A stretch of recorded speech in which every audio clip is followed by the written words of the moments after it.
ขอนมัสการซึ่งพระธรรมอันเป็นคำสั่งสอนของพระผู้มีพระภาคขอ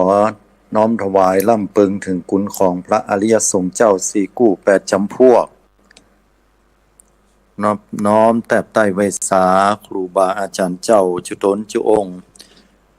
เจริญสุขสวัสดีบรรดาอุปาสกะอุปาสิกา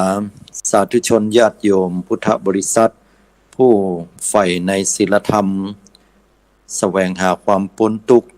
เปื้อนผู้ร่วมเกิดแก่เจ็บตายในสังสารวัฏอันยาวนานเหล่านี้ขณะนี้ท่านกำลังติดตามรับฟังรายการใต้ห่มพระรัตนตรัยออกอากาศคุเจ้าของวันพุธในช่วงเวลา 5 นาฬิกาจนถึงเวลา 6 นาฬิกาเป็นระยะเวลาอยู่1 ชั่วโมงด้วยกันและเช่นเคยดำเนินรายการโดยอาตมาภาพอนาลัยนาลโยโดยที่สาธุชนญาติโยมสามารถติดตามรับฟังรายการดังกล่าวได้ทางสถานีวิทยุเพื่อการศึกษาพระพุทธศาสนาและวัฒนธรรมคลื่น FM 104.50 เมกะเฮิรตซ์กราบขอบพระคุณในเมตตาธรรมของหลวงพ่อท่านพระครูปริยัติยานุศาสตร์ที่ปรึกษาเจ้าคณะอำเภอเมืองเชียงใหม่เมตตาธรรมหลวงพ่อท่านพระครูสมุวิศวัตรวรกิจโจผู้อำนวยการสถานีวิทยุคลื่น FM 104.50 เมกะเฮิรตซ์เจ้าอาวาสวัดฝ่ายหินจังหวัดเชียงใหม่ตลอดจนถึงสถานีวิทยุกระจายเสียงคลื่นสีขาวเพื่อชาวประชาและสถานีวิทยุทุกๆคลื่นสถานีที่ได้ลิงก์สัญญาณออกอากาศต้องขอบพระคุณอนุโมทนากับผู้อำนวยการและเจ้าหน้าที่ที่ได้เอื้อเฟื้อช่วงเวลาอันมีค่าดังกล่าวและโดยที่ศรัทธาสาธุชนญาติโยมสามารถติดตามรับฟังรายการดังกล่าวได้ทาง YouTube Channel ไลฟ์สดตลอดจนถึงสามารถติดตามรับฟังรายการย้อนหลังโดยพิมพ์ที่โปรแกรม YouTube พิมพ์คำว่าใต้ห่มพระรัตนตรัยก็ไปฟังย้อนหลังกันได้หรือจะโทรมาร่วมในรายการช่วงท้ายรายการที่หมายเลขโทรศัพท์พระสัม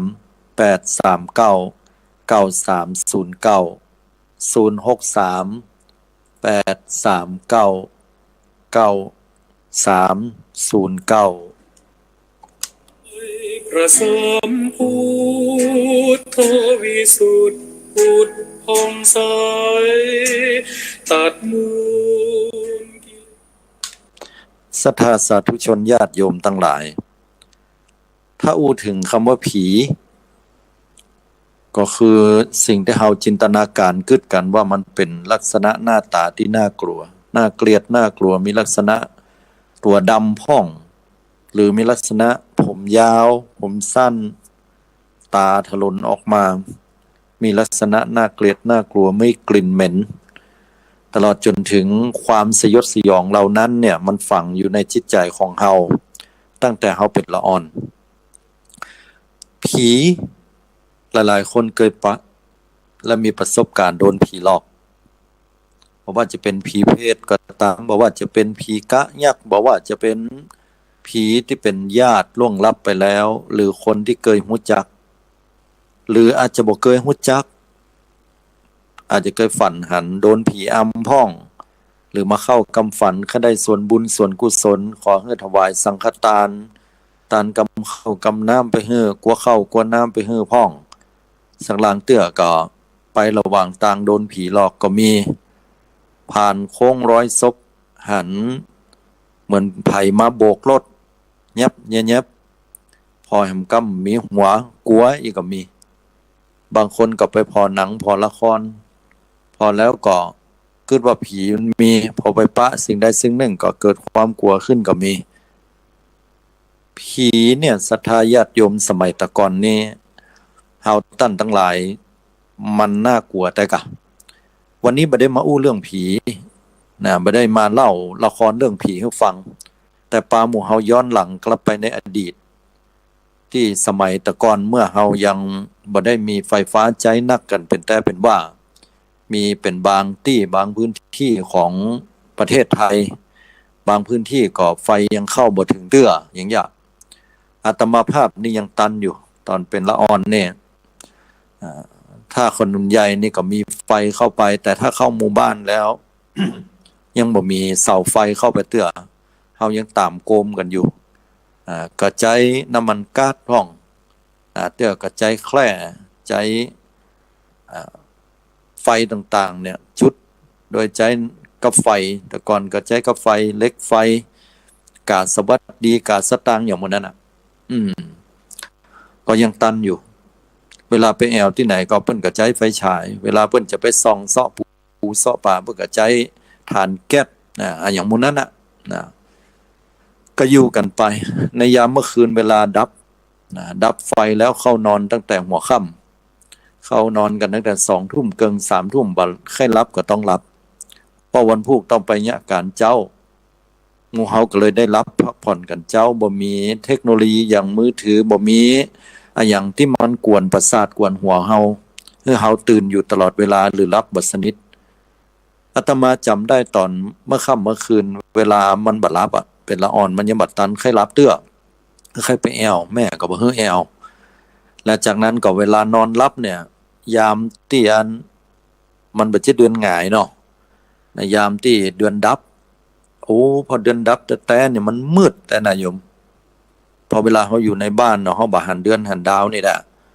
มืดขนาดเลยมึนตาเพราะมันมิงมองละสักบึดสักกำมันก็หลับเสียงจี้หิดแมงจรดังจี้จ้อบ่มีเสียงรถยนต์รถนั้นเบิ้นมอเตอร์ไซค์อย่างบ่มีรถเครื่องอย่างนี้น่ะบ่มีเสียงนั่นเสียงนี้บ่มีเสียง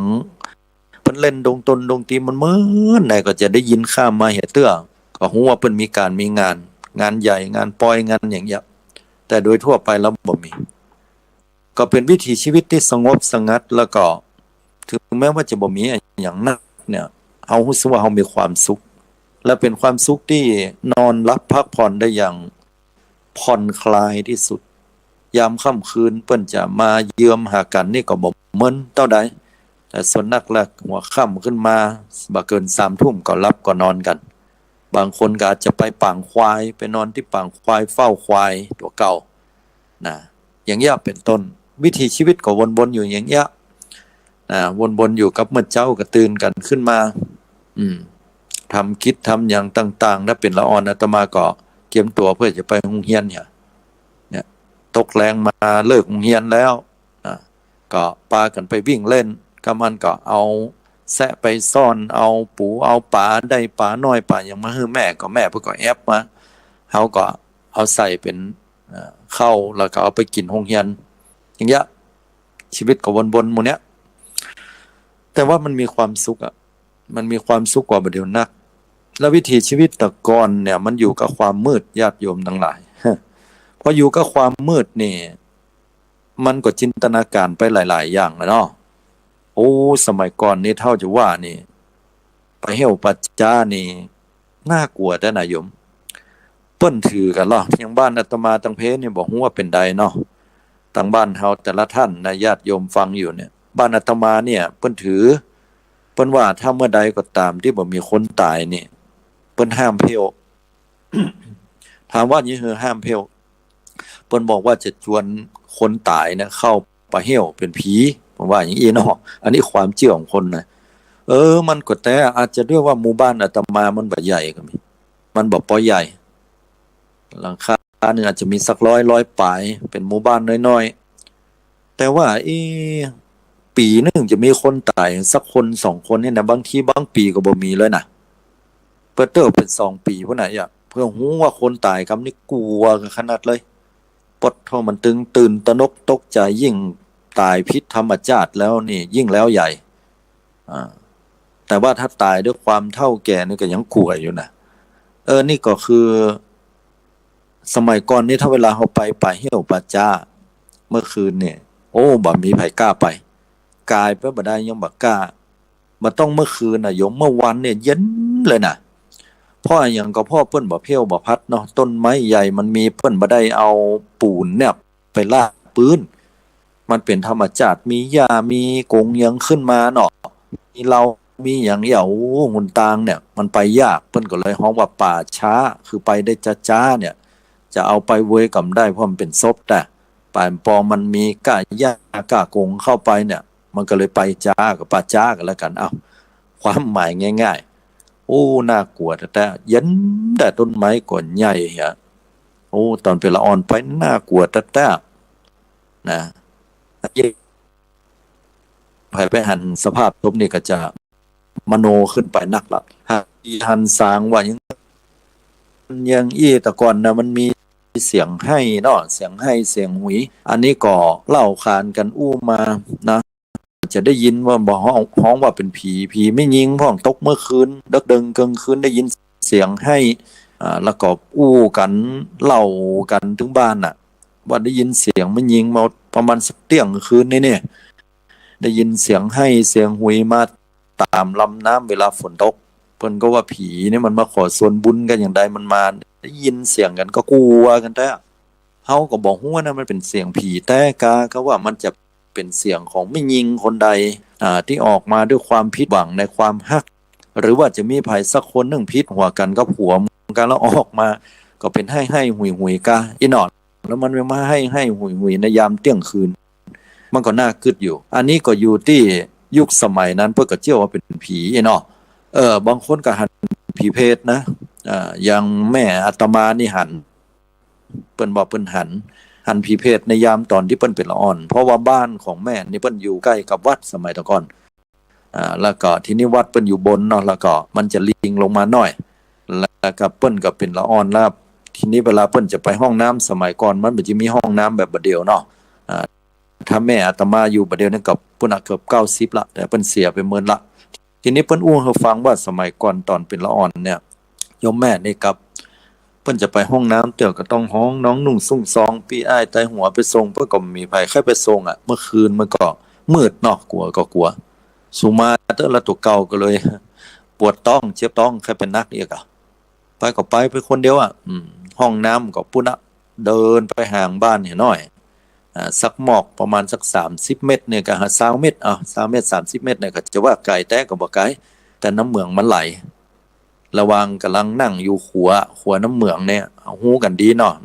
กระดาษชำระดีที่สุดกับน้ำนั่นเนาะถ้าว่าเวลาเป็นหลุมมันก็มีไม้เนาะอันนี้เป็นน้ำสมัยก่อนเพิ่นอยู่กันนายมก็เป็นธรรมชาติมันหัวค่ำนี่แต่หมอกสลุ้มค่ำสักเนี่ยสมาสักหน่อยเนี่ยปกไปคู่วันน่ะแม่เพิ่นก็อู้ให้ฟังว่าก็นั่งไปนั่งมาก็ขับถ่ายเป็นปกติสุมาญาติโยมพอตั้งหน้าขึ้นไปไอ้หยังดำขลึงตึงเปิ้นว่าเนี่ยสูงขึ้นบอกปูโทธโมสังโฆกำหัวบนพุ่นหันคำหูคำตาเนี่ยตัวบะเล็กบะเล่นสูงกว่าสูงใหญ่กว่าใหญ่โอ้ผีเพศเลยอีหรออีล่างบะล่างบอกว่าสุมาเด้อล่างก้นล่างก่อยว่าแม่ว่าสดนี่ขึ้นบ้านพัทรโมสังโฆคนเท่าวันเนี้ยเปิ้นเมื่อวานเปิ้นครับเปิ้นไทยตัวเก่ายังเมื่อคืนนี่น่ะอย่างนี้หรอพระธรรมนิลาแป๊ดว่าเปิ้นว่าญาติโยมทั้งหลายอันนี้ก็เป็นตัวอย่างหันผีอย่างหนึ่งที่โยมแม่อู้ให้ฟังนะก็หลายๆคนก็คงจะมีประสบการณ์นะเนาะแม้แต่ว่าอาตมาเองก็เคยมีแต่มันเป็นแค่เสียงเนาะเฮาก็บ่ได้อู้ตรงนี้กันละกันก็เอาเป็นว่าสรุปแล้วก็คือยุคสมัยก่อนเนี่ยมันหันผีหันสางได้ง่ายอาจจะด้วยสาเหตุเพราะอุปทานความยึดมั่นถือมั่นไปการด้วยความมืดที่เฮากลัวก็ได้เนาะของหรืออาจจะหันแต่ก็ได้เพราะว่าคำว่าผีเนี่ยโดยเฉพาะยกตัวอย่างเช่นผีเพศเนี่ยในสมัยพุทธกาลพุทธเจ้าก็ยืนยันคำว่าเปรตนี่มีแต่เป็นภพภูมิหนึ่งที่อยู่แล้วด้วยอำนาจของอกุศลวิบากโดยเฉพาะความโลภเมื่อตายไปแล้วก็จะไปเกิดเป็นผีเพศนะสัตว์เหล่านั้นมีลักษณะหน้าตาแปลกแตกต่างกันออกไปตามวิบากกรรมบางสัตว์ก็มีอวัยวะที่ใหญ่เดินเอาลากอวัยวะไปตัวอวัยวะเพศเนาะ บางผีเพศบางตัวก็แข็งน้อยต้องป่องใหญ่ปากน้อยต้องหูเข็มนี่นะผีเพศบางตัวก็ลอยอยู่อากาศแล้วก็มีไฟสุมอยู่ทั้งรุ่มผีเพศบางตัวก็ได้ไปเสวยวิบากกรรมเช่นว่าไปเสวยความสุขในยามเมื่อคืนแต่ไปเสวยความทุกข์ในยามเมื่อวันเพิ่นฮ้องว่าเวมานิกเปรตมีประสาทของตัวเก่าอีกก็มีนะอันนั้นก็แล้วแต่นะฮะผีเพศบางตัวก็มีผมงามแต่ว่าหน้าตาอัปลักษณ์น่าเกลียดน่ากลัวอย่างเงี้ยอยู่ท่ามกลางเอาเรือสำเภาไปค้าขายไปปะเขาใส่อีกก็มีในพุทธกาลแม้แต่บ้านเฮาก็ปะกันมีปะเป็นผีเป็นสางกันบางคนก็ผีแต้บางคนก็ผีปลอมนะขึ้นไปก่อนลำไยขึ้นไปก่อบะตืนก่อบะต้องเดินกายก็ทรายก็หกล่นกันนะเนาะเล่นกันไปก็ปวดเท่าผีคนคิงผู้เหยือกเนี่ยนะแต่ที่จริงที่แล้วก็คนไปหลอกพูดถึงผีเนี่ยญาติโยมทั้งหลายเขากลัวกันหมดโดยธรรมชาติบอกว่าหมอเปิ้นอยู่กับศพเปิ้นก็ยังกลัวเปิ้นว่าเปิ้นก็ยอมรับธรรมชาติแต่ถ้าเมินไปมันก็ลืดอยู่หรอกอย่างกายวิภาคศาสตร์เนี่ยอาตมาเคยไปก็ถามคุณหมอเปิ้นก็ว่าบ่กลัวแต่เปิ้นก็อู้ให้ฟังว่าคนเฮามันธรรมชาติเนาะใหม่ๆมันก็กลัวอยู่เป็นเรื่องปกติธรรมดานี่ยะเตื้อก็คนที่ไปพอเกี่ยวกับซากศพไปขนศพคนหยังเนี่ยเปิ้นก็กลัวเหมือนกันนะแต่ว่าทำไปทำมามันก็เกิดความเคยชินหรือแม้แต่หมู่เฮาท่านทั้งหลายเนี่ยความกลัวเป็นทุเจ้ากลัวผีมันก็กลัวเหมือนกันนั่นก็ญาติโยมทั้งหลายเป็นทุเจ้ายังกลัวอยู่ก็กลัวก็ญาติโยมทั้งหลายมันก็กลัวเรื่องผีเนาะเนนมันยังกลัวทุเจ้าก็กลัวเหมือนกันนะแต่ว่าที่เฮามีสติเฮามีสติมากกว่าเปิ้นมีสติเปิ้นมีความเมตตาทุเจ้าทั้งหลายพอแผ่เมตตาความกลัวมันก็หายไปหรอกพระทุเจ้านี่เปิ้นบ่มีความปรารถนาให้มีแต่ความปรารถนาดีก็เลยเป็นเหตุปัจจัยให้ผีสางนางไม้แล้วนี่บ่ก็บ่ได้ทำร้ายหยังเฮามาอู้ถึงผีเนี่ยมันหลอกคนละโอ้ยมันน่ากลัวคนคิงปุแต่น่ะญาติโยมทั้งหลายบางเตื้อจับไข้หัวโกนอย่างเพิ่นว่ามันมีงานแต่ผีเนี่ยมันถามว่ามันมาหลอกเฮาเพื่อบ่เนี่ยแปลกใจกับโยมที่แต่แล้วผีมันหลอกมันมีเหตุมีผลอ้างอิงนะญาติโยมมันมีเหตุมีผลเช่นว่า1มันต้องการส่วนบุญกุศลบ่ใช่บ่ให้บ่ดีเนี่ยผีจะปรากฏให้เฮาหันได้ง่ายถ้าบ้านนี่เฮาหันกันหมดยิ่งสมัยบ่เดียวตกแสงสว่างมันนักยิ่งแล้วคนยิ่งมีศีลธรรมน้อยลงเนี่ยผีมันก็หันน้อยลงด้วยถามว่าเยอะใดอย่างอันก็เพราะว่าผีจะไปหาเฉพาะคนที่มีบุญมีกุศลหรือมีความเกี่ยวข้องติดติวนิ้วเนื่องกันเป็นญาติพี่น้องอย่างสมัยพุทธกาลเนี่ยยังผีเพศของพระเจ้าพิมพิสารผู้เป็นญาติพระเจ้าพิมพิสารเจ้าพิมพิสารเปิ้นตาลวัดเชตวันเรียบร้อยแล้วขออภัยเวรุวันตาลวัดเวรุวันเรียบร้อยแล้วเปิ้นบ่ได้อุทิศส่วนกุศลให้ญาติทั้งหลายเหล่านั้นก็รอส่วนบุญส่วนกุศลเป็นระยะเวลาเนิ่นนานหลายภพหลายชาติพอมาถึงแล้วบ่ได้ตานให้เปิ้นประกอบไปตบต่อยเอามือเนี่ยไปขูดไปเน็ตต่างๆที่ปราสาทราชวังทำให้พระมเหสีและพระองค์ท่านนี่สะดุ้งตกใจได้ยินเสียงประหลาดบ่เคยได้ยินลุงเจ้าก็เลยนำภัตตาหารไปถวายพระพุทธเจ้าและสงฆ์สาวกทั้งหลายก็กราบทูลพระองค์ท่านพระองค์ก็บอกว่าเสียงนั้นบ่ใช่ไผเป็นญาติของพระองค์เป็นผีเพศที่รอส่วนบุญส่วนกุศลมาหลายภพชาติแล้วเนี่ยญาติโยมก็แสดงให้เห็นว่าผีเพศมันมีแต่ละผีนี่มีแต่แล้วถามว่ามันมาหลอกมาหลอนนี่อย่างอันนั้นไม่ใช่หลอกหลอนอันนั้นขอส่วนบุญกุศลถ้าบ่ได้มีกรรมบุพกรรมร่วมกันหรือบ่ได้เป็นญาติกันแล้วนี่จะบ่มีทางที่แสดงฤทธิ์ออกมาให้หันได้ถ้าหากว่าให้หันอยู่ดีกินได้ให้หันเนี่ยโดยเฉพาะผีแหมอย่างนึงผีมูนี้ก็อาจจะเป็นอสุรกายเนาะหรือผีเพศบางจำพวกที่มีนิสัยชอบที่จะจุล่ายหลอกลวงผู้อื่นนะไอ้หมู่ที่18มงกุฎก็ดีไอ้หมู่ที่มันชอบทำให้คนอื่นตกอกตกใจนะเซอร์ไพรส์มันอย่างใช่เนาะหมู่เนี้ยตายไปแล้วจะไปเกิดเป็นผีเพศตายไปแล้วจะไปเกิดเป็นอสุรกายคอยหลอกหลอนที่เขาว่าเป็นผีมาหลอกนั่นน่ะหมู่นี้นี่สร้างกรรมใหม่หั่นละบ่ให้บ่ดีก็บ่ใช่ว่าไผจะหันได้นะแต่ถ้ามัน มีบางช่วงบางเวลาเนี่ยพอมันมาหลอกหลอนปรากฏกายขึ้นมาแล้วมาหลอกคนอื่นแล้วมันก็มีความสุขใจของมันแต่ด้วยวิบากกรรมของมันเนี่ยมันจะสะสมให้มันยิ่งไปเกิดไปสู่อบายนักหรือว่าต้องเสวยวิบากนักขึ้นกว่าเก่าและที่สุดมันก็เศร้าใจนะนี่แหละคือผีทั้งหลายเนี่ยส่วนนักแล้วจะปะก็เพราะขอส่วนบุญส่วนกุศลฉะนั้นหมู่เฮาท่านทั้งหลายบ่ถ้าไปกลัวผีบ่หายบ่ดีบ่หัน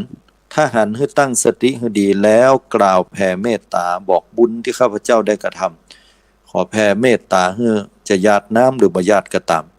หรือถ้าจะให้ดีถ้าเวลาเมื่อเจ้าไปทำบุญสังฆทานถวายกว่าข้าวกว่าน้ำให้ก็ญาติน้ำหมายตาให้เพิ่นเนี่ยก็จะพ้นจากวิบากเหล่านั้นได้อันนี้คือผีหลอก ผีหลอกทีนี้ถ้าผีหลอกเนี่ยน่ากลัวแล้วญาติโยมทั้งหลายอุ้ยผีนี่กลัวแต่บัดเต้ากับคนหลอกญาติโยมทั้งหลายผีหลอกบัดเต้าคนหลอกคนนี่นะญาติโยมโอ้ยมันร้อยเล่ห์เพทุบายผีมันก็แค่ย่างเฮานั้นคนคิงปุ๊มันบ่ได้มาบีบคอเฮาตายนะจะไปเวอร์อย่างหนังเนอะผีบ่ได้บีบคอเฮาตายนะโยมบ่มีนะนอกเหตุจากว่าเขาจะกึดไปคนเดียวก็เพราะหนังละครมันยากเวอร์ไปหรอกนะทัญญานี่ผีนั่นไม่เป็นวิบากกรรมนักขนาดเลยนะบ่ได้และยิ่งเป็นผีเปรตนี่ปรากฏตัวโดยการบ่ได้หลอกหลอนแต่ไปขอส่วนบุญแต่ด้วยวิบากกรรมมันคนตั้งสติบ่ได้ก็กลัวหนีไปนี่ผีเปรตให้แตกเลยนะเพราะว่ามันบ่ได้ส่วนบุญมันบ่ฮู้จะไปปรากฏตัวให้ไผในอินโดนะฮะผีเปรตเนี่ยมีถึง200กว่าชนิดบางชนิดก็อยู่ได้ด้วยบุญกุศลของมนุษย์เพิ่นฮ้องว่าปรัตตูปชีวเปรตบางชนิดก็ด้วยวิบากกรรมอยู่ได้ด้วยบ่สามารถอยู่ได้ด้วยบุญกุศลมนุษย์เพราะปรากฏให้ญาติของตัวเก่าหันอาจจะอดีตชาติหลายภพแล้วหวังจะได้บุญกุศลญาติพี่น้องของตัวเก่าก็สะดุ้งตกใจแล่นหนีไปมันก็ให้ก็ฮ้องมันบ่ฮู้จะไปเสาะหาญาติพี่น้องไหนมาให้บุญกุศลมันได้นี่ทีนี้กลับมาอู้ถึงว่าผีเนี่ยมันน่ากลัวเต้าคนหลอกไอ้คนหลอกเนี่ยโอ้ยญาติโยมทั้งหลายคนนี่มันร้อยเล่ห์เพทุบายมันมีสัพพะอย่างมันมีทุกสิ่งทุกอย่างหลอกล่อต่อกันจุบอกว่าแหมเดือนนึงจะเอามาให้ไอ้หลอดยืมตังค์ถามว่าเอามาก็ถึงบอกมาประท่าถามมาขี้ดอกกันถึงมั้ยเรื่องอย่างเงินต้นมันเอาไปเอาไปยืมไปเท่าใดมันก็จักหน้าบ่ถึงหลังบัดเดี๋ยวนี้เสี่ยงกะเทอมเฮ้ยน้อยนั่นเฮ้ยล่านะแล้วก็ล้านก็ยังได้เสี่ยงสุดถามว่าเปิดเทอมใหม่ขอยืมนัก 20,000 เด้อเฮ้ยสหาเงินหาหยังก็บ่ได้สักทีนะบางคนก็เป็นน้ำให้น้ำห้องมาหรอกบางคนก็ยังอันยังอี้จักแม่น้ำตั้ง5ก็อินดูเนาะบ้านไกลเงินเคียงลางเตื้อก็เป็นญาติพี่น้องลางเตื้อก็เป็นพี่เป็นน้องลางเตื้อก็เป็นเพื่อนเป็นฟุ้งด้วยกันคนเคยอาศัยอยู่ร่วมกันเนาะมาก่อนยืมไปแล้วเดือนก่อแล้ว2เดือนก่อแล้วไปถามก็ลบใต้ลบเหนือเนี่ยแล้วก็อ้างนั้นอ้างนี่เอาเข้าย้ายหนีดัดเอาเข้าปุถโธชำดานกันขึ้นมาบ่มีบ่หนีและบ่จ่ายธรรมโมสังโฆปวดหัวเลยคำนี้มันว่ามันบ่มีแล้วมันก็บ่หนีกูก็บ่จ่ายเรื่องของกูเช่นนี้จะได้ล่ะท่านทั้งหลายลองคิดหรอโอ้ยตายละไอ้เรื่องนี้เรื่องสินคนหลอกคนเนี่ยนะญาติโยมทั้งหลายมันทำให้ความเป็นพี่เป็นน้องทำให้ความเป็นเพื่อนขาดสะบั้นกันไปแต่นะญาติโยมเสียดายความเป็นเพื่อนเสียดายความเป็นพี่เป็นน้องเสียดายความเป็นมิตรแก้วสหายคำเสียดายความดีต่อกันที่เคยอาศัยซึ่งกันและกันมาหลอกกันได้คนฮื้อสักลางเตื้อมันก็บ่มีฮื้อแต่ในช่วงนั้นอันนี้เฮายกไว้แต่ก็เพราะเพิ่นบ่มีแต่ก็อู้กันดีๆแล้วเนาะมันบ่มีด้วยเหตุหยังคนที่ฮื้อยืมก็ต้องหันอกหันใจอยู่แล้วเนาะแต่เฮาก็วางความเกรงอกเกรงใจให้กันไว้ว่าเดี๋ยวนี้ 20,000 นี่มีแต่เน้อก็เฮาแสดงความบริสุทธิ์ใจไปเลยผ่านมาเดือนปลายละเดือนนึงนัดกันไว้เดือนนึงก็เวลาเพิ่นไปทวงเฮาก็อู้ความจริงเลยจากนั้นสัก10 วันหรือเกินเดือนเอาก็เข้าไปบ้านแสดงความจริงใจเลยเอาขนมเอาผลไม้รากไม้กล้วยที่บ้านมีก็เอาไป แบ่งปันเหตุผลให้ฟังว่าวางนี่มันมาตันแต่เนอะขอสักวางสักคราวก่อนนอจะพยายามหามาให้แม้ว่ามันบ่ได้เป็นก้อนเป็นม่ำก็ขอให้มันได้อย่างน้อยยืมไปอยู่เงิน10,000ก็เอามาให้สัก3,000ก็ยังดีเนาะทยอยมาให้ก็ยังแควนบ่ได้เป็นก้อนเป็นม่ำก็แสดงถึงความจริงใจว่าเฮาบ่ได้ละหรอกไอ้บางคนมันบ่อ่านนะญาติโยมปุถุธรรมโมสังโฆมันตึ้มจ่ายมันตึ้งเฮ้อเปิ้นไปหากันลบป๊อดลบแป๊ดสลังเตือผู้ไปหาก็หนีไปแฮะเนี่ยบอกบ่มีอย่างนั้นยี่กับสดหายไปสุดท้ายก็บ่ฮื้อหันหน้าหันตาบางคนนี่ก็เสี่ยงนักบางคนก็เสี่ยงน้อย100 200ก็ว่าจ้างมันเตอะจ้างเข้าไปเนี่ยมิดบัดแต่ บ่ใช่มิดแต่บัดจริงใจเฮาซื้อคนนี้ได้ด้วยเงิน100 บาทยืมเงิน100หายแซ่บตะฮอดบัดเดียวนี้ผ่านมาเป็น10 ปีมาหันมาแหนมกันใน Facebook ว่าใน LINE ว่าตักเข้ามาว่ากูตึ้มฮับมึง กูจำได้ว่ามึงยืมกูตังกู100มึงยืมคืนกูเตื้อน่ะอันนี้มันจำได้ดีหรอเจ้าหนี้นี่จำดีส่วนลูกหนี้นี่ใครลืมเนอะ อันนี้แหละคนหลอกคนญาติโยมปัดมันช้ำใจโดนหลอกกันแล้วเนี่ยมันเจ็บใจนะหลอกกันในเรื่องอะไรอย่างจุไล่หลอกลวงกันเรื่องเงินเนี่ยลักใหญ่เลยบางคนก็หลอกกันเอาตี้เอาหนไปจำนองจำนำก็เคยมีมาแล้วเป็นอะไรอย่างจะใครเป็นหนี้คือเป็นนายหน้าใครเป็นขี้ข้าคือเป็นนายค้ำประกันเนี่ยกรรมเก่าเพิ่นว่าอันนายค้ำประกันเนี่ยมันยังมีอยู่นะยุคสมัยบัดเดียวแม้ว่ามันจะมีน้อยส่วนมากเพิ่นจะบอกเรื่องค้ำประกันละเพิ่นจะเอา13 ลักเป็นตัวค้ำประกันมึงจะไปไหนก็ไปเถอะสู่จะไปไหนก็ไปเถอะ13 ลักนี่นะทั่วประเทศไทยน่ะมันจะซดออกนอกประเทศกันแล้วแต่เดี๋ยวเพิ่นตัว13 ลักนะมันกดเต็กคอมสมัยก่อนมันบ่มีคอมพิวเตอร์หรอกประเดี๋ยวเต็กคอมพิวเตอร์นะปุ่นจากอยู่สมมุติว่าอยู่เชียงใหม่ไว้เนาะมันหนีไปพุ่นน่ะหนีหนี้ปั้นไปพจนราธิวาสเนี่ยเปิ้นเต็กคอมก็เดียวหูล่ะมันเป็นหนี้ไผ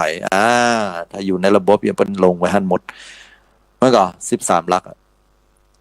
ฉะนั้นแล้วเนี่ยโอ้ยมันหลอกกันได้ แล้วก็คนที่เป็นนายค้ำประกันว่านางค้ำประกันก็ได้โดนมาแล้วบอกว่าจะเป็นข้าราชการก็ดีบัดเจ้ข้าราชการก็ดีเป็นดีน่าอินดูก็กำก็เพราะอย่างก็เพราะอินดูเขานั่นนะมันโอ้ยเขาว่าใครยื่นนั้นรางวัลเมฆขลาว่ะมันยังว่าปวดท้องมันมาเป็นน้ำให้น้ำห้องเป็นตีนเป็นมือเต้นแห้งเต้นกาลูกช่วยนะโอ้ยต้องว่าจะเป็นจะตายแล้วอย่างนั้นยังกับได้นี่ตายแน่จะเอาเงินเอาทองที่ไหนมามันให้แต่ให้ว่าเนาะเป็นดีนดูว่ะโอ้อย่างนั้นยังก็มีแต่เนาะเฮาก็มีเงินบ่ก็พอช่วยเหลือเกื้อกูลที่ผ่านมามันก็ดีกับเฮาแต่เนี่ยบางคนก็เป็นญาติพี่น้องพี่น้องกันเฮาช่วยกันก็ดีคือจะฮอดอีพ่ออีแม่เพิ่นยังมีชีวิตอยู่เนาะเพิ่นก็ฮักแปลงกันก็ก็ดีพี่น้องกันก็จะเป็นกะเอาไปเอามาพี่น้องก็ได้เพื่อนก็ได้คนใกล้ชิดก็ได้เอาไปเอามาสดหนีดาดบ่ดาดโอ้ยตายละเจ็บใจแต่เลยคนหลอกคนมันเจ็บกว่าผีบ่เคยมาขอยืมตังค์เฮาหรอแม่นก็โยมแม่นก็แล้วก็มันมาให้มาห้องผีมันมาขอว่าขอยืมตังค์กันเด้อจะเอาไปใจมึงผีมันบ่มีนะโยมในหนังในละครยังมีเลยแต่นะแล้วก็ยืมเซ็ตผีก็จักดาบแล้วมาหาเฮาเลยน่ะเฮาได้มันยืมสัก100เนี่ยมันมาหาเฮาแท้จะดีได้แต่มันบ่ยืมผีมันต้องการส่วนบุญน่ะแต่คนเราต้องการส่วนบุญก็เฮาเอาบุญไปให้มันนะซองกฐินพระป่ามันยังบ่เอาเลยยังค่อยซดหนีด้วยซ้ำเนี่ยมันก็แต่เอาอย่างว่ามันต้องการอย่างมันต้องการเงินหลอกคนเอาเงินไว้ก่อนนะแล้วอย่างกำประกันค่ากำประกันหนีไปคนใจคือคนค้ำประกันมดเสี่ยงสตางค์ปานปอล่างบ่ล่างจะปากันเอาติดคุกให้มาบ่มีบ่หนีบ่จ่ายบ่มีบ่หนีบ่จ่ายคนเฮาเนี่ยมันก็เลยจนคนที่เบื่อหน่ายกับพฤติกรรมนี้ก็เลยบอกเขียนไว้เป็นคำสอนเลยหรือว่าข้อตกลงระหว่างทั้ง2คนเขียนติดบ้านเลยถ้าจะคบกันเป็นมิตร อย่ามาคิดยืมเงินอีโล ถ้าจะเป็นมิตรกันนะบ่ต้องมากึดยืมเงินบ่แล้วมันก็เป็นมีความหมายว่าบ่ใครละ หรือว่าบ่ใครเสียเปื้อนไปเอาตรงๆเลยลาบละอีน่ะถ้าคิงใครเป็นมิตรใครเป็นเปื้อนหานะเฮาเป็นเปื้อนกันอย่างเงี้ยบ่ต้องมายืมเงินกันเลยเพราะว่าหัดจำใจมาละกับไอ้คนนั้นอ่ะมันไปหายจ้อยเลยอ่ะอยากมันแต่หลอกญาติโยมทั้งหลายนี่คือคนหลอกคนญาติโยมหลอกคนที่นักไปกว่านั้นอันนี้ยิ่งบ่เป็นญาติพี่น้องบ่ใช่คนฮู้จักมักจีกันนะโอ้ไปหลอกกันทั้งใดญาติโยมทั้งหลาย call center ไอ้ว่าญาติโกโหติกาในก็บ่ฮู้แล้วถามว่าฮู้จักก็บ่ฮู้จักแล้วมันฮู้ได้อย่างใดอ่ะบ่ฮู้เหมือนกันมันฮู้ได้อย่างใดข้อมูลต่างๆมันฮู้ได้อย่างใดเบอร์โทรเฮาโทรศัพท์เฮามันฮู้แผวญาติพี่น้องเฮาตัวมันฮู้แผวว่าเฮามีหนี้ที่ไหนมันฮู้แผวว่าธนาคารเฮามีเงินกี่บาทพุดซ้ออย่ามาเน็ตแต่ละปลายบ่พอมันฮู้ตัวว่ามันอ้างตัวเก่าตัวว่ามันมาจากเป็นกรมตำรวจก็ดีมาจากธนาคารก็ดีเตื้อก็มาจากสินทรัพย์นั้นสินทรัพย์นี้เฮาไปผูกบัญชีมาไว้หรือเฮาไปทำอะไรอย่างอ่ะเป็นฆาตกรหรืออาจจะอยู่ในบัญชีดำขึ้นลิสต์ไปแล้วนะว่าตำรวจ DSI อย่างมุนนั้นน่ะก็กำลังล่าตัวอยู่แต่บัดเดี๋ยวนี้สามารถช่วยได้นะลับๆถ้าโอนเงินมาก่อนนั่นหรือกำมันก็เฮ้อทำ1 2 3แบบอีกก่อนแล้วมันก็อ้อมไปสุดท้ายมันก็จะเอาเงินนั่นแหละญาติโยมทั้งหลายกำอันมันบ่ได้อู้กำเฮามันก็จุล่อให้เฮากดลิงก์กดสิคะอีหรอกำอันกันหนังตั้งเปิ้นฮ้องว่าหยังก็ไอ้ละครอันหยังอะละครจำชื่อว่าอย่างมันกำน่ะนั่นน่ะที่เฮาไปพอของจีนของอันนี้นั่นน่ะเฮาพอแล้วใจขึ้นด่ะพอบัดตันจบมันบอกเฮากดลิงก์แล้วก็เข้าไปพอเห็นมั้ยล่ะของฟรีบ่มีในโลกนะโยมจะไปกดเน้อถ้ากดเข้าไปกำหนึ่งมันให้เฮาไปสมัครถามนั่นถามนี้เรียบร้อยแล้วสมัครมันจุเฮาเดี๋ยวพอมันฮู้อย่างบางอย่างเฮาหนัวอู้มันเผลอปอดเท่าเงินในธนาคารเกลี้ยงเลยบางเว็บไซต์หรือว่าบางลิงก์เนี่ยกดเข้าไปบัดนี้มันตันอู้อย่างเตื้อเหมือนกดตกลงเพราะว่ามันมีข้อมูลอยู่แล้วเหมือนเฮาเป็นรหัสผ่านของมันมันเข้าไปเจาะข้อมูลแป๊บเดียวเงินหายเกลี้ยงเลยโดนมาแล้วกันบอกฮู้กี่คนต่อกี่คนบอกว่าจะเป็นหมอก็ดีพยาบาลบอกว่าจะเป็นครูบาอาจารย์นักกฎหมายบอกว่าจะเป็นตู้เจ้าพระเนนบอกว่าจะเป็นโดนมาหมดแล้วโยมสุมาเตอแล้วเฮาจะไปฮ้องว่าคนหมู่นั้นเปิ้นบ่ฮู้เรื่องบ่ฮู้ราวเปิ้นง่าวไกเนาะสุมาเตอขอใจคำนี้ภาษาชาวบ้านขอโทษเด้อบัดใจนะโยมเปิ้นหมู่นั้นเปิ้นก็ระแวดระวังระมัดระวังจัดดีอ่ะแต่ไอ้หมู่สแกมเมอร์ไอ้หมู่ที่เป็น call center ไอ้หมู่ที่มันเป็นมิจฉาชีพหมู่เนี้ยมันเฮียนหูตลอดมันมีจิตวิทยาว่าจะต้องอย่างใดจะต้องประสานกันอย่างใดมันคิดแค่เรื่องนี้เรื่องเดียวอ่ะแต่เฮาบ่ใช่ฮู้เรื่องกับมันหรอกมันก็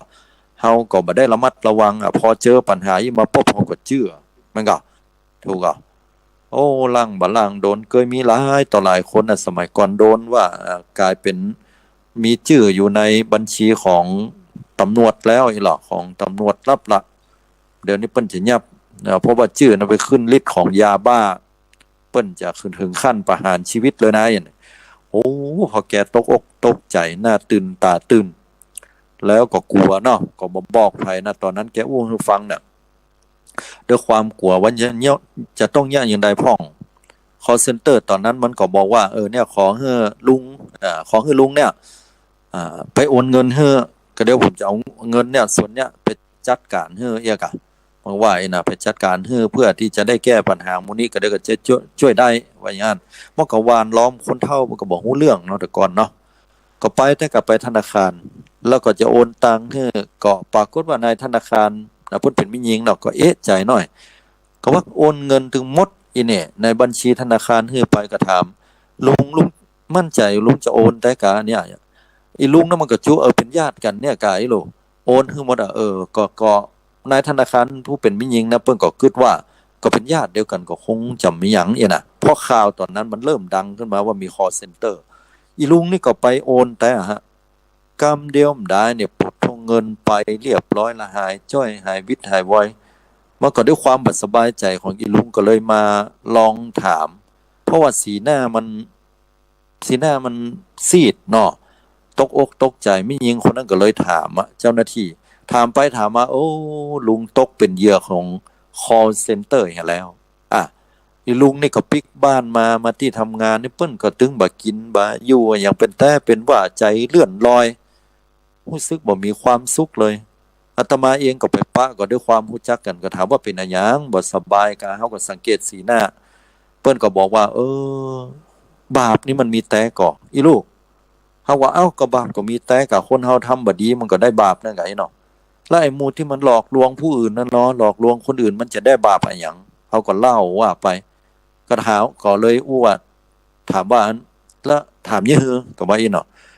อึ้งก็บอกว่าอู้เตอบ่เป็นหยังบ่อู้ไผปะว่าอย่างนี้เนาะตอนนั้นเขาคือเขาบ่ได้บอกว่าชื่อเป็นของไผก็ขอเป็นนั้นเรียกว่าเป็นอุทาหรณ์นะก็อู้เปิ้นฟังตอนหลังเนี่ยเปิ้นก็ตกลงอยู่ปรากฏว่าเปิ้นก็อู้ให้ฟังว่าเรื่องมันเป็นอย่างอีมาบ่มีโดน call center ตอนนั้นถ้าจำบ่ผิดจะเงินประมาณสัก500,000 กว่าบาทก็ฮะแม่นละตลอดชีวิตยากการก็สะสมเงินมามีเงิน500,000 กว่าบาทนะเนาะบ้านเพิ่นก็เจร่ำเจรวยหมอกพออยู่พอกินเมียก็บ่ฮู้ลูกก็บ่ฮู้บ่กล้าบอกอู้ไปก็เป็นน้ำหูน้ำตาไหลอย่าใดดีเนี่ยศรัทธาญาติโยมเฮาเจ้าข้าทั้งหลายฉะนั้นแล้วเนี่ยทุกสิ่งทุกอย่างเราต้องระมัดระวังนะต้องระมัดระวังคนหลอกเนี่ยน่ากลัวกว่าผีหลอกมันหลอกแต่หลอกเอาเฮาจนกระทั่งบ่มีที่ดินอยู่บ่มีเงินทองแม้แต่สลึงเดียวหลอกแม้กระทั่งว่าทำเฮาต้องคิดที่จะฆ่าตัวตายเลยนะมันเป็นการฆ่ากันตั้งอ้อมแต่นะโยมคนเฮาเนี่ยมดสิ้นประดาตัวนะบางครั้งเนี่ยด้วยความอับความอายบางครั้งด้วยความที่ตัวเก่าเจ็บอกเจ็บใจที่ต้องพลาดท่าแต่เนี่ยอย่างบ่ได้บางครั้งอู้ไผก็อู้บ่ได้นะจักหน้าบ่ถึงหลังแหมจะต้องติดหนี้อยู่จะเอาเงินก้อนเนี้ยไปไถที่ดินที่นาหรือว่าจะไปส่งลูกส่งเต้าหรือว่าจะเอาไปลงทุนค้าขายไปบ่พอซ้ำเมียช่วยหรือว่าผัวช่วยกันหาซ้ำอย่าอ้อยหลานน้อยตัวเก่าพ่อแม่มันตายจะส่งมันด้วยเงินบ่เอี้ยก็กาเก็บหอมรอมริบว่าไปลงทุนพ่องแล้วได้เงินมาก็จะส่งหลานโดนโกงไปเห็นหมดเลยมันบ่อยากมีชีวิตอยู่โยมเฮ้ยมันกึดหน้าบ่ถึงหลังตอนนั้นเนี่ยนะมันคิดเพิ่นเฮาว่าคิดสั้นเนาะบ่ได้คิดไปยาวๆมันเสียอกเสียใจมันเป็นสิ่งที่อู้ไผบ่ได้อู้ไปก็กลัวโดนด่าอู้ไปก็กลัวอายเพิ่นจะว่าอู้ไปก็กลัวเพิ่นซ้ำหัวอย่างเงี้ยคิดไป108ความคิดของคนที่มันมีปัญหามันจะเป็นโยมแล้วก็สุดท้ายก็จบชีวิตด้วยกันที่ฆ่าตัวตายก็มีมาแล้ว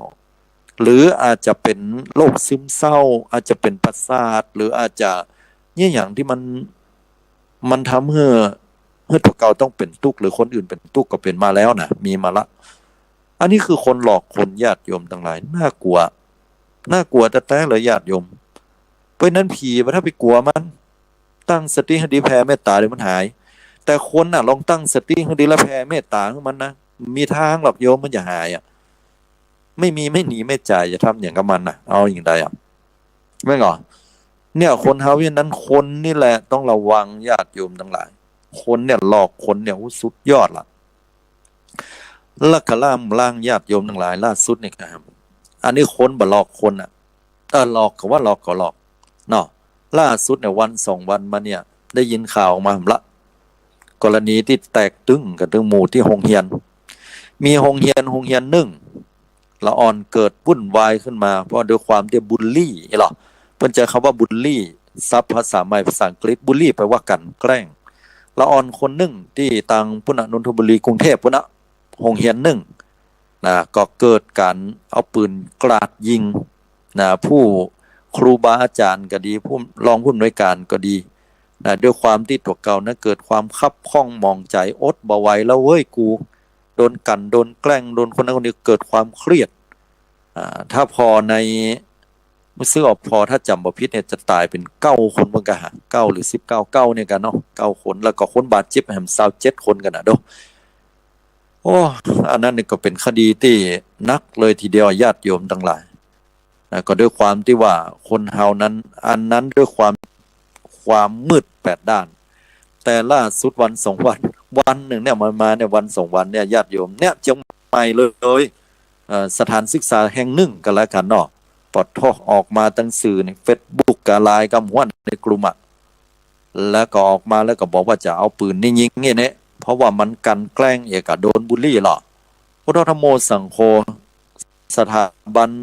การเรียนเนี่ยเป็นชื่อเสียงที่ดังเนาะพอเอาลูกเอาเต้าหนีกันวุ่นวายครูก็ตำรวจตาประสานกันเดือดร้อนวุ่นวายต้องเข้ามาเคลียร์ต้องเข้ามาแก้ปัญหาเพราะว่าของเราบัดเจ้ว่ามันบ่มีโอกาสเกิดนะมันเกิดมาแล้วนะญาติโยมเนี่ยเขาเลยกลัวกันนะก็เลยป้ากันหนีออกวุ่นวายจากโรงเรียนหรอนะลบไว้ก่อนแล้วสถานการณ์ปกติเราก็เข้าไปอย่างเงี้ยก็ปรากฏว่าละออนที่ไปโพสต์ประเด็นนี้ก็ลบแล้วก็หายไปจากกลุ่มละก็ขอให้เปลี่ยนเพียงแค่ว่าละออนมันน้อยอกมองใจหรือว่าโคตรเกลียดธรรมดาแล้วก็จะไปยะแต่เนื้อขอไว้เป็นบุญเป็นกุศลร่วมกันเอาจะไปให้มันเป็นบาปเป็นกรรมเนาะระงับยับยั้งนะอารมณ์ต่างๆเหล่านี้ไปตัดช่องน้อยแต่พอตัวอันนี้เขาต้องมีสติให้นักขึ้นนะญาติโยมทั้งหลายก็เลยกลายเป็นการหลอกการหรือว่ามาหลอกบอกว่าที่เขียนไว้อะแต่ว่ามันยังมาเกิดเหตุการณ์ก็ถือว่าหลอกก็คนหลอกคนก็แตกหมู่แต่นำเดียวเนี่ยเดือดร้อนกันวุ่นวายอันนี้เป็นเคสที่เกิดขึ้นในปัจจุบันเนาะจากสถานศึกษาแห่งหนึ่งนะเนี่ยแหละญาติโยมทั้งหลายมนุษย์หลอกนี่น่ากลัวนะคนเฮาเนี่ยหลอกนี่น่ากลัวกว่าผีแต่มันมีสิ่งที่น่ากลัวไปกว่านั้นแหมคนหลอกเนี่ยก็ว่าน่ากลัวแล้วคนหลอกคนนี่น่ากลัวแล้วแต่บัดเต้ากับตนหลอกตนหลอกตนก็คือตัวเฮาเนี่ยมาหลอกตัวเก่าอ่ะแล้วเฮาไปหลอกตัวเก่าได้อย่างไรอ่ะทุกเจ้าญาติโยมทั้งหลายเฮาเนี่ยมันจุตัวเก่านะกูวันเนี่ยจุโกนตัวเก่ายังได้พ่องก็ด้วยกรรมกึดจุตัวเก่าไปเลยแล้วเฮานี่นะเพิ่นชมเฮาว่าเฮางามอย่างนางสาวไทยวะแล้วเป็นแยงแว่นหรอแยงพอไหนอะงามอ่ะตาหาว่าตางามอย่างนี้หรออย่างอภัสราหงสกุลตาหวานว่าแล้วหุ่นดีไหววะอย่างนางงามคนนั้นวะผมก็งามอย่างนางงามคนนั้นหน้าตาปากไหวหรอว่าไปเลยเรางามที่ไหนฮั่นรับตาจังเห็นหน่อยยิ้มที่มุมปากนี่นะว่าอันนั้นมันดึงเชื่อไปแล้วแหละนั่นมันเมาตัวเก่าแล้วนะ100%เลยอะหลอกตัวเก่าแต่ที่จริงไหนได้โอ้ตัวเก่าก็มกบ้านนั่นนะว่าแต่ก่อนบ่เป็นอย่างนั้นมันยังบ่ทำอย่างอื่นนั่นนะก็ลอกตัวเก่าแบบสบายๆเนาะบ่ได้เสียหายอย่างคนเฮานี่บางครั้งมันก็หลอกตัวเก่าหลอกตัวเก่าอย่างใดคนอื่นเพิ่นด่าสมมุติด่าเขาด่าปุ๊บเรียบร้อยแล้วเอามากึดอันนี้เพิ่นเฮาว่าตนหลอกตนคือหลอกตัวเก่าอ่ะเอามากึดเจ็บหัวเอามากึดเจ็บหัวเจ็บใจน้องมึงเฮ้ยอยู่หั่นน่ะกรรมเนี่ยมันออกมาได้อย่างใดมึงถูกกูแตะกูว่าไอ้น่ะเป็นเปื้อนกันมาจัดเหมือนเนี่ยเนาะนี่เนอะกูเอาคืนเอามันพูดก่อนขอแต่กูอย่าไปด่าหัวมึงกันเนี่ยขำกาดเท่านั้นเมื่อมันหัวไผเป็นไผพอเนี่ยมึงมึงเอากูกะไอ้น่ะหน่อไอ้เนาะด่าในใจปวดพตึ้มรับบานอนงีบรับไกแจ้งตื่นขึ้นมาโอ้ตายละวันเนี้ยกูจะไปละไอ้น่ะเปียซ่าไปหรอปอดพ่ออย่าไปด่ามันขำกาดให้มันหู้ไอ้พ่องสะหน้าสะตามันคนอย่างอี้กายอ่ะเก็บเอาความรู้สึกที่บดีของเพื่อนในอดีตมามาปรุงแต่งมดหลอกตัวเก่าสดเข้าไปในกลางกาดกลางลีกำลังจะจี้หน้าด่าเพื่อนมันคนนั้นเอาเพื่อนมันหันเขาใส่โอ้ยอีนี่มึงมานี่แก้วมานี่แต่คืนนี่นะกูก็นอนรับเฮ้ยกูได้ตั้งใจว่ามึงกูขอโทษไอ้น่ะอันนี้เราก็เรื่องอย่างอื่นไปกันไปก็ซื้อนั้นซื้อนี่เฮ้อกันไปเอามาตกลงอีนี่มันได้กึดอย่างนักแล้วกูมากึดเรื่องนี้กับมดนี่น่ะก็เป็นความทุกข์ของตัวเก่าเกิดขึ้นตรงนั้นหรือบางทีเพิ่นบ่ได้กึดอย่างด้วยซ้ำเฮาก็มาคิดปรุงแต่งเองเลยเพื่อร่วมกรรมเอาเพิ่นได้กึดอย่างสักอย่างกายถามแล้วมึงกึดเก่ากูยังกึดเลยอีก็มีน่ะมึงกึดได้ถึงขนาดนั้นเป็นตุเป็นตะ คนเฮานี่เป็นเพราะความทุกข์ความกึดเนี่ยมันเลยทุกข์หนักอีกก็มีนะกึดไปสับปะอย่างหลอกตัวเก่านะหลอกตัวเก่ามันจะเป็นอย่างนั้นอย่างอีกเกิดความกลัวขึ้นมาเกิดความโกรธขึ้นมาเกิดความโลภขึ้นมาหลอกตัวเก่าหรอลำไยปีนี้ถ้าจะแปลงอีหรอพอลายแล้วเนี่ยนะออกดอกออกผลดีแต่ราคาแปลงอันนี้เขาก็จะใส่มันดีทำอย่างนั้นมันดีกะว่าขายถ้ากิโลหนึ่งสัก32 กิโลก็60ถ้าเราเอาสัก10 กิโลมันจะได้ต่อได้100 กิโลต่อถ้าเราดูแลดีปีนี้พอดอกออกนักเนี่ยปุ่นเขายังได้ปอกเงินเป็นล้านบนไหนอะคือหลอกตัวเก่าเนี่ยด้วยความโลภพอถึงที่แต้มาปรากฏว่าขายยกกันยังปอเปิ้นบอกมาเอาเห็นต่างหากมัดประจำได้เงินเนี่ยสัก25,000ได้เงินมัดประจำยังโชคดีว่าได้25,000จากนั้นมันก็มาเก็บปล่อยตกโละละได้เงิน25,000จากหวังจะได้เป็นล้านเจ็บอกเจ็บใจให้หลอกเก่าไว้ก่อนบ่บัดได้คิดว่าความเป็นจริงมันจะเป็นอย่างไรต้องเผื่อจิตเผื่อใจอันนี้แหละคนเฮาเนี่ยมันเป็นอย่างนั้นแต่นะฉะนั้นความคิดนี่แหละถ้าคนเฮารู้จักระงับยับยั้งความคิดอยู่คนเดียวให้ระวังยั้งความคิดอยู่ร่วมมิตรให้ระวังยั้งคำขานอยู่ร่วมราชเคารพตั้งระวังการอยู่ร่วมพานให้ระวังทุกอย่างนะถ้าหากว่าเฮามีความคิดขึ้นมาก็ให้เฮาหูว่าเฮาไม่กึดอยู่นะบ่ต้องไปกึดไปในอดีตที่มันทำให้จิตใจของเฮาเศร้าหมองคนนั้นคนนี้ทำลายเฮาจะมันผ่านมาแล้วกูเคยเป็นเศรษฐีมีเงินนะปลื้มอกปลื้มใจเก็บมาคือแต่บัดเดียวตัวเก่าเป็นคนที่กลายเป็นยาจกเข็นใจก็ด้วยความประมาทแห่งการใจชีวิตหรืออย่างอื่นก็แล้วแต่ก็ยังมีความสุขแบบเดิมๆหรือว่ามีความทุกข์แบบเดิมๆอันนั้นคืออดีตที่ผ่านไปละเราบ่ต้องไปกังวลในอนาคตว่าอย่างจะเกิดขึ้นอย่างจะเกิดก็ให้มันเกิดอย่างเปิ้นว่าแต่เฮาก็จะไปประมาทก็รอตั้งรับไว้ให้ดีนะเหมือนเปิ้นครับเหมือนเปิ้นบอกเฮาน่ะว่าล้มหลวงจะมาพุ่นละเด้อ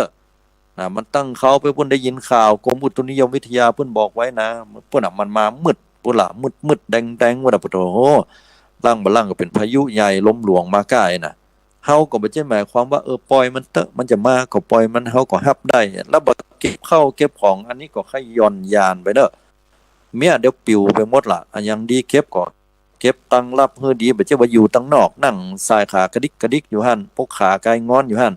ลมหลวงมาก็เดี๋ยวโดนอย่างเขาใส่น่ะตายอ้องเอามาอีกเนาะโดนเขาใส่ก็เจ็บได้บาดเจ็บก็ต้องลบต้องอยู่ตังในบ้านหาที่อยู่ที่อาศัยมันปลอดภัยอย่างเงี้ยเป็นต้นเก็บเข้าของทรัพย์สินสัตว์เลี้ยงกาเขาจะต้องเก็บมันอย่างใดหมูมากาไก่เนี่ยเตรียมพร้อมลมหลวงมาที่เหนือไปกว่านั้นคือเหนือการควบคุมกับคือหลังคามันปึ้งไปก็ดีหรือว่ามันเกิดเหตุการณ์อื่นใดก็ดีอันนั้นก็แก้ปัญหาจะไปกืดไปหาก่อนแล้วก็เกิดความกลัวบางคนที่กลัวเป็นวิตกจริตตายละปุ่นลมมาบึ้งเนี่ยบ้านเฮาดูยกไปเป็นหลังยังในข่าวเพิ่นออกมาต่างประเทศนั้นมันไปเป็นหลังคนตายไปเป็น20-30ปุ่นเฮาจะตายก็เนี่ยสั่นดึงญาติโยมอันนี้ก็วิตกจริตล้ำไปหะเหมาะไอ้ประเภทแรกที่ตะกี้ก็บักเนี่ยอย่างซักอย่างหะเหมาะเพราะนั้นอย่างที่มันจะเกิดในอนาคตเนี่ยเฮาบ่ต้องไปกังวลแต่ว่าเฮารอตั้งรับไว้บ่ต้องไปตกอกตกใจอย่างมีสติบางอย่างก็บ่ต้องไปกึดนักบ่ต้องไปเกี่ยมกันอย่างบางอย่างก็เกี่ยมกันได้อยู่อย่างเงี้ยเป็นต้นฉะนั้นถ้าเฮาอยู่กับอย่างเฮาจะมีความสุขที่สุดให้อยู่กับปัจจุบันนี้แต่อยู่กับปัจจุบันแต่บ่ต้องไปดีใจเสียใจต่ออดีตที่ผ่านมาแล้วบ่ต้องไปกังวลต่ออนาคตให้อยู่กับปัจจุบันนี้บ่มีอย่างที่จะหลอกเฮาเท่ากับตัวเฮาหลอกเฮาอันนี้คือนักสุดแล้วเพราะว่าคนเฮาเป็นภาวะความเครียดเป็นภาวะซึมเศร้าเป็นภาวะภัยไบโพล่า2อารมณ์เดียวดีเดียวหายเนี่ยนะหรือว่าจะเป็นอารมณ์แปรปรวนอย่างอื่นล้วนแล้วแต่เกิดจากจิตจากใจของเฮาทั้งนั้นถ้าจิตใจของเฮามันตั้งมั่นจิตใจของเฮามันมั่นคงจิตใจของเฮามันปลงวางได้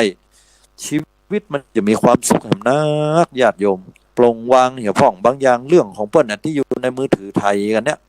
ไทยในที่นี้ก็คือปัดเนี่ยซับใหม่เนาะปัดกันขึ้นเนี่ยพอกันเรื่องนี้เดี๋ยวเรื่องนั้นเรื่องนี้อีกก็มี อีกก็มีอย่าจิตมันตกวางโทรศัพท์ไว้เหรอพ่องไปอยู่กับมันนักล้ำบางคนก็ค่อยเกินไหมครับต้องอัปเดตนี่หรอต้องหู้ข่าวอังกูบัตตันเปิ้นพออยู่ฮะเรื่องตัวเก่าก็บัดแจ้งเอามากืดเป็นทุกข์อยู่ฮะนะสมาธิก็สั้นลงความอดทนก็น้อยลงคนสมัยบัดเดียวนั่นก็มันเลยเกิดปัญหาอย่างสปะสเปดเกิดขึ้นนะคนใจฮ้อนเพราะสมาธิเขาสั้นลงนี่คือสาเหตุนะฉะนั้นศรัทธาญาติโยมวิธีแก้ก็คือมาอยู่กับปัจจุบันอารมณ์วางมือถือพ่องบ่ใช่หมายความว่าบ่ฮื้อใจเขาว่าวางในที่นี้ก็คือบ่เอามาเล่นเขาอาจจะพกติดตัวได้บางคนก็เอาเพิ่นทุเจ้าเพิ่นฮื้อวางก็เอาวางไว้แต่วางเหียบไปเลยเดี๋ยวหายก็ตัวภัยตัวมันเด้อก็มันก็วางไว้ที่ในห้องบ่ได้อีบ่เพิ่นโทรมายืมมือครับทุเจ้านั่นก็บอกวางโทรศัพท์ให้พ่องว่าเดือดร้อนกันนะกะแล้วอย่าโทรมาอย่ามาครับก็ปี้มีหยังอีแม่จะเป็นจะตายแล้วมีไผเอาไปส่งโรงพยาบาลตายแล้วเดือดร้อนพานจะบอกว่าทุเจ้าเอาโทรศัพท์ไว้วางลงอย่าคำว่าวางก็คือวางจากสายตาละจากสายตาอย่าพ่องเอามาเก็บไว้ถุงเสื้อถุงเตลเนาะหรือว่าไว้ใกล้ๆเวลาไผโทรมาบางคนมันก็โทรหาเมื่อใดก็ตึงบ่รับซักเด้อจะสำคัญก็บ่สำคัญก็เรื่องนั้นก็นู้ยไหนเนาะรับยากแต่สุดท้ายโทรมามีอย่างก่อนแค่ตอบกลับไปว่ามีอย่างร้อยเตื้อก็จวนกันมากินลาบกะโหเตื้อก็จะเอาอย่างปั่นเนื้อกะโหนี่เนาะเตื้อมีนั้นมีนี่มันถึงบ่รับซักจ้าเขาเดือดร้อนกัน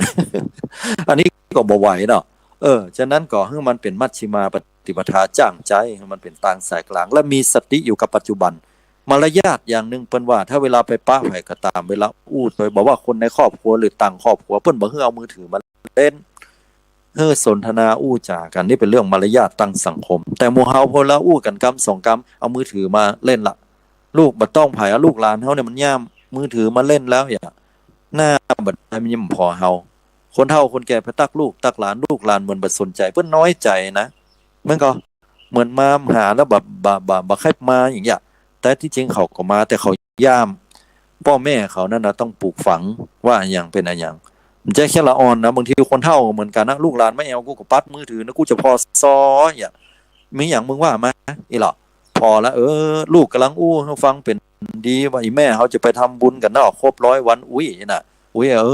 ครบ100 วันเรียบร้อยแล้วแม่ไม่เคยหัวคึก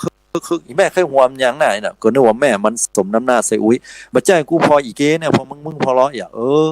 บ่ฟังลูกสกรรมปอกันเนาะบอกว่าหนุ่มบอกว่าเฒ่าปอกันนะสมัยก่อนเพิ่นฮ้อมัดคอติดกันนะมัดคอกันอย่างนั้นที่กรุงนะครับ เอาไปสอยแซเนาะมัดคอติดกันมันดีดกันปั๊บอย่างนั้นนั่นน่ะญาติโยมทั้งหลายคนเฮานะอยู่กับปัจจุบันกะวางมือถือพ่องอยู่กับสังคมรอบข้างชีวิตมันจะได้มีความสุขอยู่ด้วยสติอยู่ด้วยปัญญาเนอะญาติโยมเนอะโอ้ยาวญาติโยมเวลาอาตมามันมีอยู่1 ชั่วโมงแต่โทรเข้ามาเหรอหรือเวลาน้อย1ขอเวลาสักหน่อย0638399309ฟังอยู่ที่ไหนโทรเข้ามาได้เนอะ0638399309โทรมาละหมายเลข2105เจริญปอนยายมั้งก่อฟังอยู่ตังใดน้องบัวแดงพุ่นน่ะเนาะก็โทรอันเปิดโอกาสปุ๊บก็โทรปั๊บได้เปิดฟังเมื่อเจ้าอะไรเนาะฟังหลายตนกันเนี่ยอย่างเนี่ยก็ฟังอันนะโอ้อย่างใจดีแต่เป็นแฟนคลับอีบอกมันฟังเนอะแล้วเป็นได้วันนี้เข้าใจดีก่อนแล้วไปกึดนักเหรอแล้วกลัวผีก็กึดนักบ่ได้บ่ดีเนาะผีนี่มันกลัวแล้วเนาะมันก็ยังเอี้ยก้านะมันหมายความว่าอย่างไรมันก็ยังเอี้ยก้าเนี่ยมันก็กลัวพ้องกันเนาะแต่ว่าผีเนี่ยมันน่ากลัวเท่าคนน่ะจะมาไปช่วยไปชี้ลูกเนาะมาเขาก็จะแผ่เมตตาของมันก็ได้คนหลอกคนนี่ก็คนหลอกคนนี่น่ากลัวกว่าน่ะเนาะกับมาปืนกับยามาคูชุ่มให้ไว้แล้วเนาะแม่เปิดที่อันวิทยุไว้ตัวกับเลยเสียงกล้องเนาะแล้ว หิวเอาล่ะอ๋อบ่ได้ปิดบ่เป็นหยังก็อนุโมทนาขอบคุณยายจักนักเน้อเวลามีน้อยเนาะเจ้าโอเคโชคดีเน้ออยู่เย็นเป็นสุขเน้อยายเน้อจบนี่ก็ไปฟังที่เจ้าว่า105 บาทฟังไปเตอะเป็นน้ำบุญเน้ออนุโมทนาบุญต่ออีกก่อนเนาะเจ้าสาธุสาธุดีละญาติโยมทั้งหลายสดับซับฟังไปเตอะครูบาอาจารย์เพิ่นได้สอนธรรมะมันถึงดีไปหมดอ่ะเนาะบอกว่าญาติโยมไปกล่าวธรรมก็ได้นะ063โทรมาละ6243เนาะเจริญพรโยมการนมัสการเจ้าให้ฟังอยู่เจ้าอยู่ไหนจ๊ะศรีโพธารามเจ้าศรีโพธารามฟังชัดเจนดีชัดเจนดีเจ้าเข้าใจดีนะวันนี้เนาะเจ้าถ้าอาจารย์มาที่วัดหลวงอยู่กับเจ้าไปฮะไปปกติเสาร์อาทิตย์ฮะเจ้าตอนนี้มันจะไปหรอไปเตอร์มาปฏิบัติธรรมเตอร์โยมใกล้ไหนกับปฏิบัติธรรมหันได้มาถ้ามาได้มาตรงเพศก็มาเนอะระหว่างผีหลอกคนกับคนหลอกคนละตัวเฮาหลอกตัวเก่าอันไหนน่ากลัวกว่ากันกลัวคนเดี๋ยวผีเจ้าผีมันต้องกลัวมันผีมันต้องกลัวคนเนาะเจ้าวันนี้ยืมตังค์หน่อยนึงมันตึงมันถูกจังมันจะหาได้หรอแต่มันก็เจ้าแต่น่ะมันมายืมเหรอแม่นคนนี่ก็ยืมมาเนาะโอ้แม่เฮยอันหมดเวลาอันตัวอี้ก่อนนอกขอโทษเนอะเจ้านมัสการสาธุเจริญพรอยู่ดีมีสุขเนอะหมดเวลาแล้วต้องขออภัยญาติโยมเนอะหมดเวลาแต่เลยนำเอารายการปิกปอกไปก่อนเนาะจบห้วนๆนี่เนาะเดี๋ยวสัปดาห์หน้าวันพุธหน้าปะกันใหม่ 5:00 นถึง 6:00 นเนอะขอบุญกุศลรักษาทุกท่านทุกคนอายุวันโนสุขังปะลัง